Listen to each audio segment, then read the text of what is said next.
할렐루야. 2월 14일입니다. 오늘도 정심일 예배 함께하는 성도 여러분 사랑하고 축복합니다. 함께 사도신경으로 우리의 신앙을 고백하면서 오늘의 예배 시작합니다.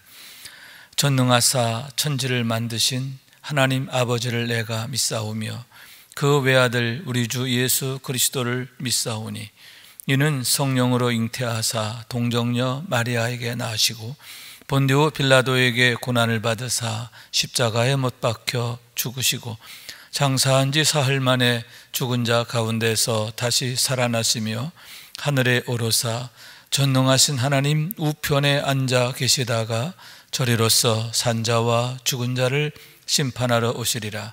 성령을 믿사오며 거룩한 공회와 성도가 서로 교통하는 것과 죄를 사하여 주시는 것과 몸이 다시 사는 것과 영원히 사는 것을 믿사옵나이다.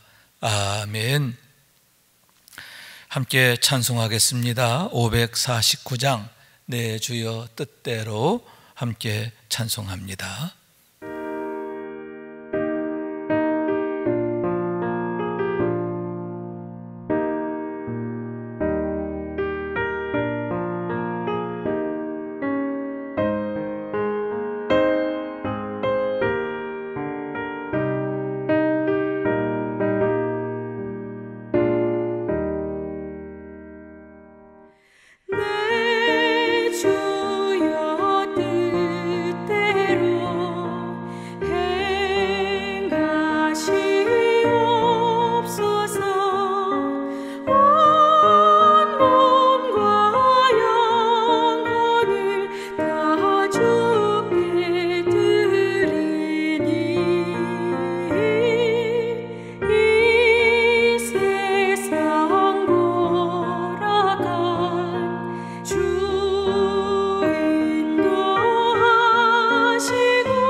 오늘 우리에게 주시는 하나님의 말씀은 마가복음서 14장 32절에서 42절까지의 말씀입니다.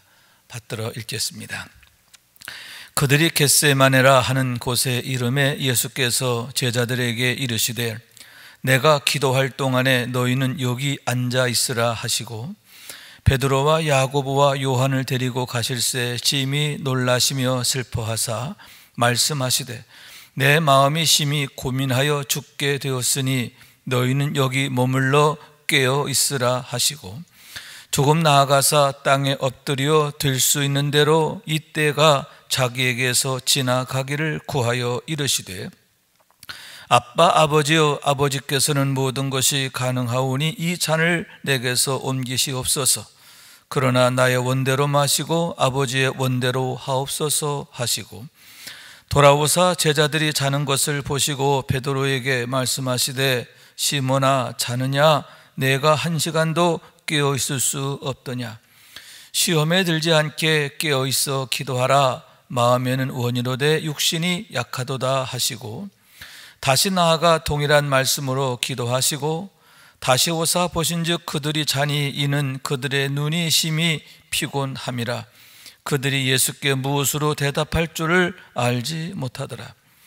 세 번째 오사 그들에게 이르시되 이제는 자고 쉬라. 그만 되었다. 때가 왔도다. 보라 인자가 죄인의 손에 팔리느니라. 일어나라 함께 가자. 보라 나를 파는 자가 가까이 왔느니라. 이는 하나님의 말씀입니다. 아멘. 할렐루야. 주님의 은혜와 사랑과 축복이 오늘도 주의 말씀에 아멘 아멘 하는 여러분 가운데 가득하시길 주님 이름으로 축원합니다. 오늘부터 사순절이 시작됩니다. 그래서 오늘 저녁 예배 시간에는 성의 수요일 예배 또는 제의 수요일 이렇게도 명칭이 되어 있습니다만은 주님의 십자가를 묵상하며 특별히 이제 사순절의 시작을 알리는 예배를 드리게 됩니다. 사순이라고 하는 말은 40이라는 뜻을 갖고 있지요. 예수님께서 십자가를 준비하시는 모든 과정, 부활절을 앞둔 40일을 우리가 사순절로 지키게 되고 사순절 마지막 주간이 고난주간으로 이제 이어지게 되는데요. 여러분 주일을 뺀 40일이에요. 왜냐하면 주일은 부활절이에요. 주님의 부활을 기념하고 기억하는 날이에요. 그렇기 때문에 주일을 뺀 40일이기 때문에 도합 6주간이 된다 이렇게 말할 수 있는 것입니다. 이 기간 동안 우리가 주님의 십자가를 향한 여정을 함께 묵상하면서 은혜를 나누기를 원하는데요. 특별히 오늘 말씀에 보면 주님께서 겟세마네 동산에 가서 기도하시게 되었음을 보게 되는데 그러한 치열한 기도를 통해서 주님이 승리하셨음을 보게 된다라고 하는 거죠. 여러분, 그리스도인들에게서 승리라고 하는 것은 시험을 피하는 차원이 아닙니다. 십자가를 피하는 게 아니에요. 십자가를 이기는 거죠. 십자가를 감당함으로써 하나님의 뜻을 이루는 것. 여러분, 하나님의 뜻이 이루어지는 게 그리스도인들에게 있어서의 승리다라고 하는 말씀인 거예요. 어떻게 그런 승리를 이루시게 되었는가 하는 것을 함께 상고하면서 우리들 역시 예수님처럼 승리하는 그리스도인이 되어야 할 줄로 믿습니다. 먼저 32절의 말씀을 봅니다. 그들이 겟세마네라 하는 곳의 이름에 이렇게 말씀이 시작되고 있지요. 마가의 다락방에서 최후의 만찬을 나누신 주님께서는 제자들과 함께 겟세마네 동산으로 가시게 됐다라고 하는 거예요. 겟세마네라 하는 곳은 감람산 안에 있는 한 부분을 말하는데 겟세마네라는 뜻 자체가 뭐냐면 압축하다 그런 뜻을 갖고 있습니다. 다시 말해서 기름 짜는 틀이 있는 곳, 그것이 바로 겟세마네인데 참 의미가 참 독특하다, 특별하다 할 수 있겠지요. 왜 하필 예수님께서 기름 짜는 곳이 있는 겟세마네에서 기도하시게 되었을까? 주님의 기도가 어떤 기도셨는가 하는 것을 나타내는 게 아닌가 싶습니다. 마치 기름을 짜는 것처럼 올리브유를 짜기 위해서 막 그냥 그 모든 올리브를 짓누르는 것처럼 주님이 정말 심령에 그런 그 압박을 가지고 그렇게 기도하셨고, 그래서 기도하실 때 주님의 땀이 변하여 핏방울이 있다, 이렇게 성경은 말하고 있는데, 땀방울이 핏방울이 될 정도로 그렇게 주님이 기도하셨던 곳, 겟세마네의 기도이심을 보게 되는데, 그곳으로 기도하시러 나아가게 됐다라고 하는 거예요. 그런데 32절 끝부분에 보면 너희는 여기 있으라 하시고, 그 다음에 33절의 말씀이죠. 베드로와 야고보와 요한을 데리고 가실새 심히 놀라시며 슬퍼하사, 이렇게 말씀하고 있음을 보게 됩니다. 예수님의 제자들 중에 11명이 거기에 동참을 하게 되는 거죠. 왜냐하면 12번째 제자 가룟 사람 유다는 예수님의 팔려는 마음을 갖고 이미 떠난 상태예요. 그래서 예수님께서 제자들과 함께 기도하러 겟세마네에 가실 때 그는 그 자리에 없었고, 어디 있었어요? 예수님을 죽이려고 음모를 꾸미고 있던 대제사장에게 가서 이제 흥정을 하는 그런 상황이죠. 은화 얼마를 받고 예수님을 팔아넘기는 정말 폐역한 자리에 있게 되었다라고 하는 거예요. 그래서 11명의 제자가 주님을 따르게 되었는데, 8명의 제자에게는 여기 머물러 있으라 이렇게 말씀을 하시고, 여기 앉아 있으라 이렇게 말씀하시고, 특별히 그들 가운데서 베드로와 요한과 야고보 이 3명의 제자를 따로 데리고 더 깊이 들어가시게 되었음을 보게 되는 겁니다. 그런데 그렇게 그들을 따로 데려가시면서 심히 놀라시며 슬퍼하사, 놀랐다라는 말은 의미가 뭐냐면 정말 그 두려움을 느끼는 그런 모습을 얘기하는 거예요. 어떤 것을 보고 막 놀랐다, 그게 아니라 앞으로 되어질 일에 대해서 생각하시면서 공포감에 젖어 있는 모습, 그걸 나타내는데, 주님께서 그러한 모습을 그들 3사람에게 나타내셨다라고 하는 얘기입니다. 그래서 심히 놀라시며 슬퍼하사, 주님의 얼굴이 그런 십자가를 생각하시면서, 이제 곧 당신이 감당하실 십자가를 생각하시면서 너무너무 정말 어려워하셨던 그러한 주님의 모습, 또 마음, 이런 것들을 그 3 제자 앞에 나타내심을 보게 되는 겁니다. 그러면서 34절 말씀이죠.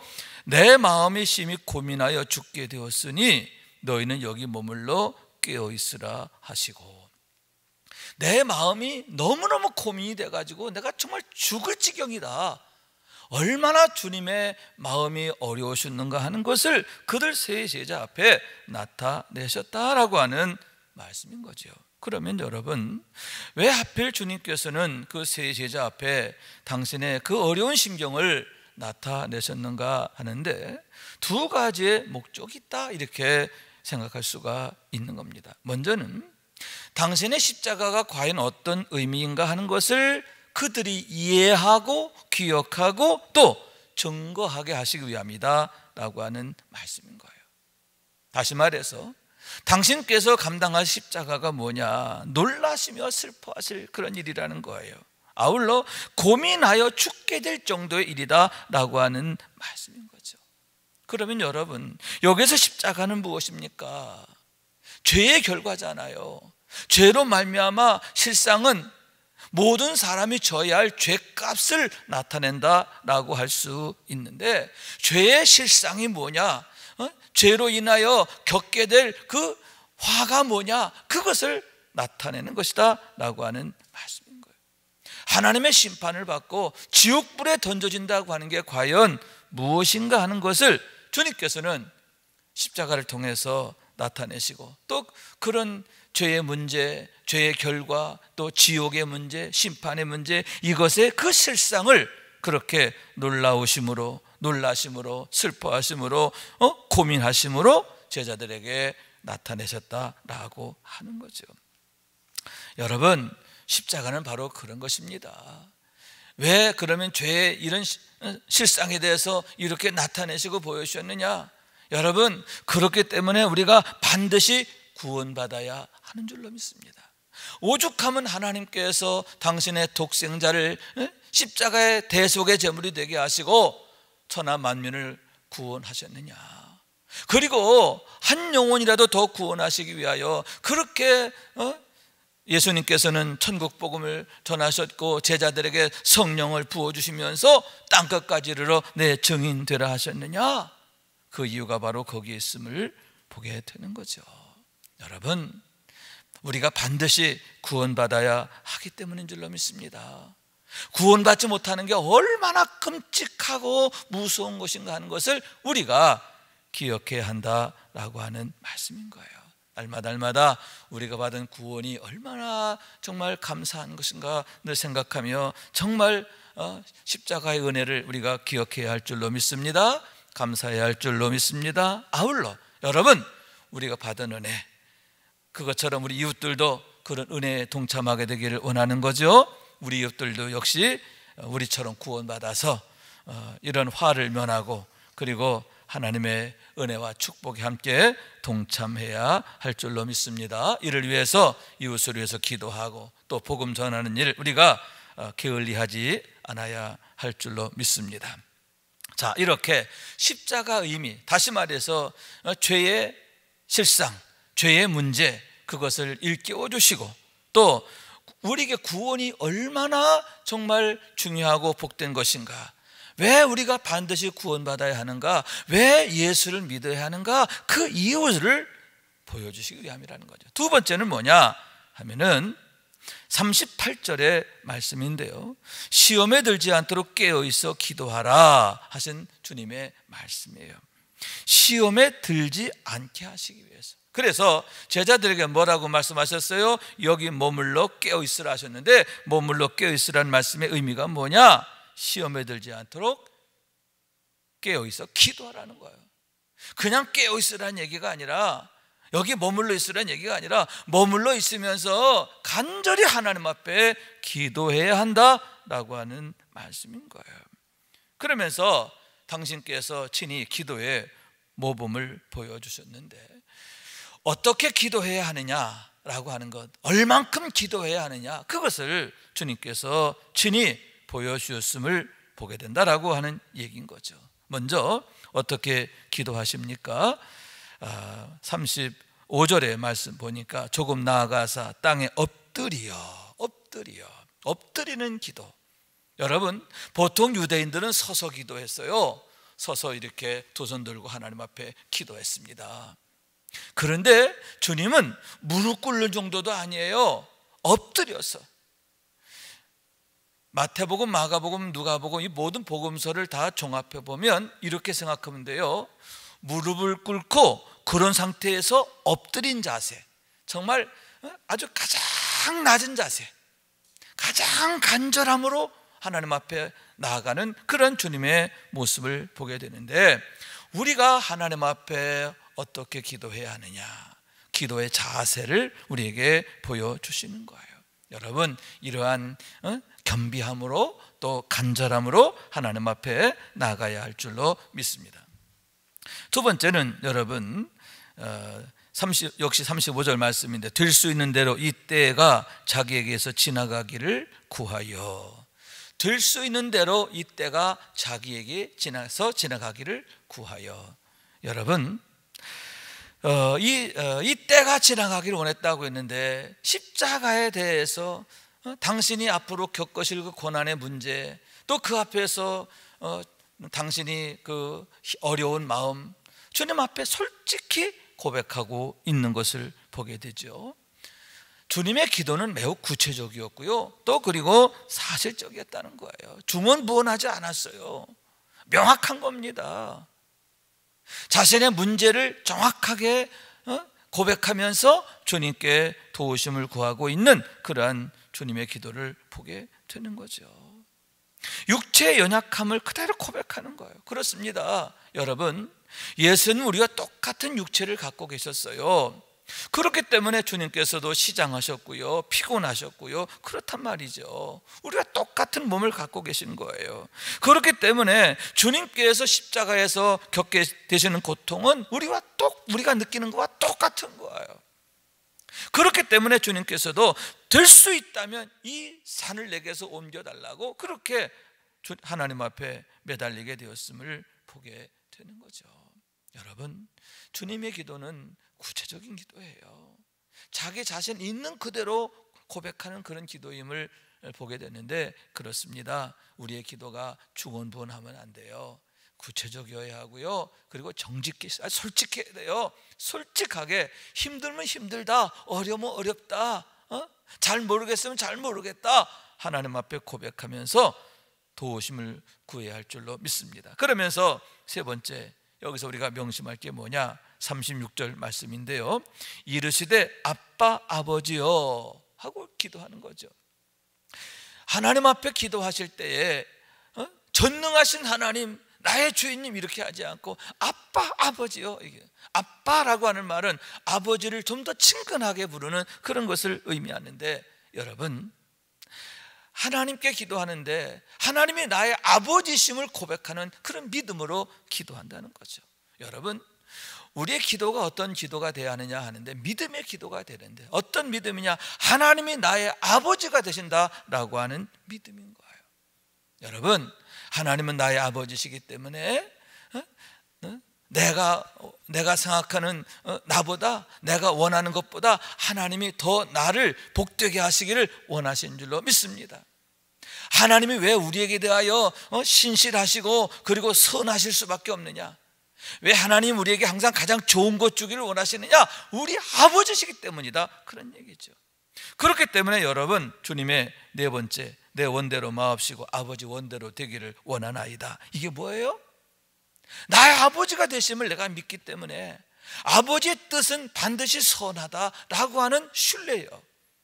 그렇기 때문에 내 뜻보다 아버지의 뜻이 더 선하시고 더 바르고 더 복되고, 그렇기 때문에 내 생각으로는 될 수 있으면 이 산을 옮겼으면 하지만, 그러나 하나님은 나의 아버지시기에, 나를 사랑하시기에, 나에게 가장 좋은 것 주시기를 기뻐하시는 하나님이신 걸 믿기에 순종하겠습니다. 내 뜻보다 아버지 뜻에 아멘입니다, 이렇게 기도하시게 되었음을 보게 되는 겁니다.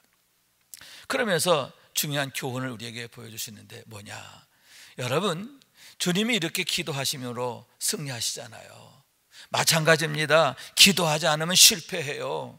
여러분, 그런 실패를 보여주는 게 바로 베드로의 모습이 아닙니까?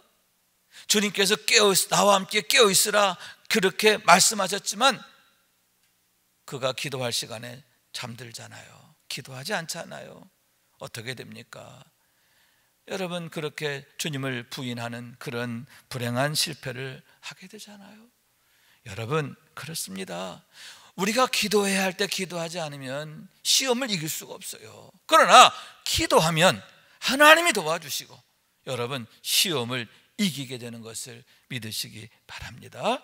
더욱 깨어 기도하는 우리가 되어지기를 주님 이름으로 축원합니다. 그러면서 39절 말씀을 봅니다.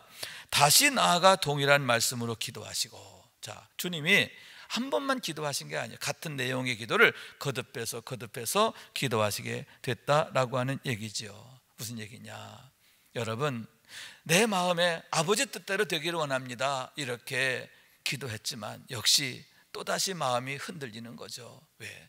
현실적인 문제가 다시 또 생각나는 거예요. 여러분, 우리 인생의 모든 그런 문제들을 여기서 주님이 보여주시는 거예요. 흔들리는 우리의 모습, 우리 신앙생활하면서 나름대로 결심하고 하지만 이게 또 흔들릴 때가 많잖아요.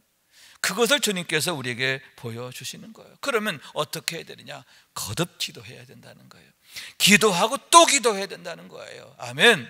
그걸 주님이 우리에게 보여주시는데, 기도하고 또 기도하고, 여러분, 주님이 그렇게 하셨어요. 그러면서 우리에게 본을 보이시는 거죠. 베드로, 야고보, 요한에게 말씀하시는 거예요.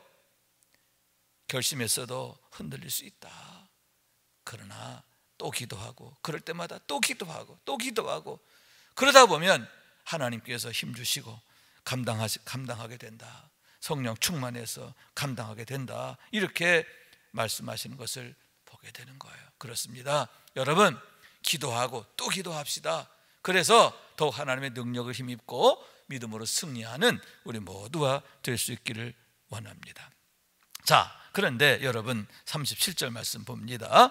돌아오사 제자들이 자는 것을 보시고. 자, 예수님께서 기도하시다가 와보니까 베드로, 야고보, 요한 얘들이 잠들어 있는 거예요. 머물러 깨어있으라 주님 엄히 말씀하셨음에도 불구하고 잠을 골골 자고 있었다라고 하는. 그래서 주님이 베드로에게 시몬아 내가 자느냐 하시며 한 시간도 깨어있을 수 없더냐 하고 안타까워하시는 주님의 말씀을 보게 되는 겁니다. 그러면서 38절 시험에 들지 않도록 깨어있어 기도하라 마음은 온유로되 육신이 약하도다 하셨음을 보게 되는 거죠. 자, 여기에서 우리는 왜 그들이 기도해야 할 때 기도하지 못했을까 하는 그런 원인을 보게 되는데, 첫째로는 뭐냐 하면은 마음은 온유로되 육신이 약하다는 거예요. 우리 육신이 갖고 있는 그런 연약함의 그런 그 문제다라고 하는 말씀인 거예요. 그렇습니다. 여러분, 우리는 육신적으로 연약함을 갖고 있어요. 우리는 그게 우리 인생의 실상입니다. 항상 그것을 기억하고 여러분 마음은 온유로되 육신이 약하여 늘 넘어지게 되는데 그러니만큼 더 깨어있어 기도해야 하는 줄로 믿습니다. 또 우리 육신이 연약해지면 어떻게 돼요? 기도하고 싶어도 기도가 안 돼요. 자꾸 우리의 기도를 힘들게 하고 우리의 기도를 무너지게 하는 그런 육체의 연약함이 있다라고 하는 말씀인 거예요. 여러분, 육적 상황에 우리가 휘둘려서는 안 됩니다. 육신적인 것이 영적인 것보다 앞서서는 안 돼요. 여러분, 항상 영적인 것이 늘 중심이 되고 우선이 되고 먼저가 되고, 그래서 여러분 시험을 이기고 또 어려움들을 이겨낼 수 있기를 원합니다. 두 번째는 뭐냐? 40절 말씀이죠. 그들의 눈이 심히 피곤함이라. 왜 그들이 기도하지 못하고 잠들게 됐느냐 하는 두 번째 요인이 뭐냐면 피곤함이다 라고 하는 말씀인 거죠. 여러분, 현대인들의 가장 큰 문제가 뭐예요? 피곤이잖아요. 피곤해요. 피곤하니까 마음도 지치고 또 피곤하면 기도도 안 된다라고 하는 말씀인 거예요. 그러면 그런 피로가 어디서 올까? 그런 피곤함이 무엇으로 말미암았을까 하는데, 우선 과욕, 욕심이 넘치고 욕심이 과하는 거죠. 또 과로, 또 일을 또 무리하게 하는 거예요. 또 염려가 많은 것, 염려가 많으면 또 그렇게 되죠. 과열, 열심히 지나치면 그렇게 되는 거죠. 그래서 과욕, 과로, 과염, 과열 이런 것들이 우리를 늘 피곤하게 만드는 거예요. 그리고 그런 피곤함들이 우리의 영적 생활을 힘들게 만든다라고 하는 얘기인 거죠. 기도하는 것을 자꾸 기도를 못하게 한다, 잠자게 만든다라고 하는 말씀. 그렇기 때문에 여러분, 우리가 영적인 그런 유익을 위해서 우리가 늘 이런 과함을 버려야 되겠죠. 그래서 과욕, 과로, 과염, 과열 이것을 주의하고 어떻게 해야 돼요? 좀 단순화시키고 그러면서 규모 있는 그런 생활이 돼야 한다라고 하는 거예요. 여러분, 우리의 생활 가운데서 가장 중요한 것, 가장 우선해야 할 것 무엇인가 생각하고 별로 중요하지 않은 것, 그렇게 또 대수롭지 않은 것들은 과감하게 정리할 필요가 있다 하는 거죠. 여러분, 인간관계도 그래요. 너무 이렇게 그냥 여기저기 막 그냥 얽혀 있으면 힘들어요. 영적 유익을 위해서 우리가 규모 있게 자기 생활을 이렇게 정돈하고 하는 것도 참 중요하다라고 하는 말씀이에요. 그래서 피곤하지 않았으면 좋겠다. 자, 첫째는 육적인 것이 영적인 보다 앞서지 않게 하라. 두 번째, 피곤하지 않게 하라. 그것이 우리가 깨어있는 비결이다라고 하는 말씀입니다. 마지막 결론 42절 말씀, 일어나라 함께 가자. 보라 나를 파는 자가 가까이 왔느니라. 주님께서 세 번째 기도하고 오셨어요. 그리고는 그 잠자는 그를 깨우시면 뭐라고? 이제는 자고 쉬라, 때가 왔다. 그러면서 뭐라고요? 일어나라 함께 가자. 이렇게 말씀하고 있는 거예요. 여기서 일어나라 함께 가자 하는 말씀 참 감사해요. 왜냐하면 쿨쿨 잠만 자던 제자들 아닙니까? 그러니만큼 내가 니까진 것들 믿고 내가 뭐 하겠니 하면서 너희들 여기 있어 나 혼자 갈게 이렇게 하지 않잖아. 그럼에도 그들을 다시 격려하면서 일어나라 함께 가자라고 하시는 거예요. 그렇습니다. 여러분, 주님은 우리가 당신과 함께 가기를 원하세요. 우리가 믿음의 길, 십자가의 길 함께 가야 할 줄로 믿습니다. 다시 말해서 자기 십자가를 지고 주님을 따르는 자가 되어야 하겠다라고 하는 거예요. 그리고 예수님처럼 하나님의 뜻을 이루는 삶이 되어야 할 줄로 믿습니다. 주님과 함께 깨어 기도하고, 그래서 하나님의 능력으로 무장하고 날마다 시험을 이기고 유혹을 이기고 세상을 이기고 마귀를 이기고 하나님의 능력으로 승리하는, 날마다 우리의 삶이 하나님의 일하시는 현장 되게 하는 그런 축복의 주인공이 되기를 원하는 거예요. 그래서 십자가를 넘어 부활의 아침을 여신 것처럼 하나님의 은총의 때를 활짝 열어가는 우리 모두가 될 수 있기를 주님의 이름으로 축원합니다. 기도하겠습니다. 자비하신 하나님, 오늘 이 시간 주님의 겟세마네의 기도를 함께 상고하며 은혜를 나누었습니다. 기도하지 않으면 실패합니다. 그러나 기도하면 하나님이 도와주시기에 반드시 승리하게 되는 줄로 믿습니다. 주님께서 일어나라 함께 가자 하셨는데, 주님, 우리가 잠들어 있다가도 또 머뭇거리다가도 일어나게 하여 주시고, 그래서 주님 손 꼭 붙잡고 믿음으로 승리하는 저희들 되게 하여 주옵소서. 주 예수 그리스도 이름으로 기도하옵나이다. 아멘. 하늘에 계신 우리 아버지여, 이름이 거룩히 여김을 받으시오며 나라가 임하시오며 뜻이 하늘에서 이룬 것 같이 땅에서도 이루어지이다. 오늘 우리에게 일용할 양식을 주시옵고, 우리가 우리에게 죄 지은 자를 사하여 준 것 같이 우리 죄를 사하여 주시옵고, 우리를 시험에 들게 하지 마시옵고 다만 악에서 구하시옵소서. 나라와 권세와 영광이 아버지께 영원히 쌓옵나이다. 아멘.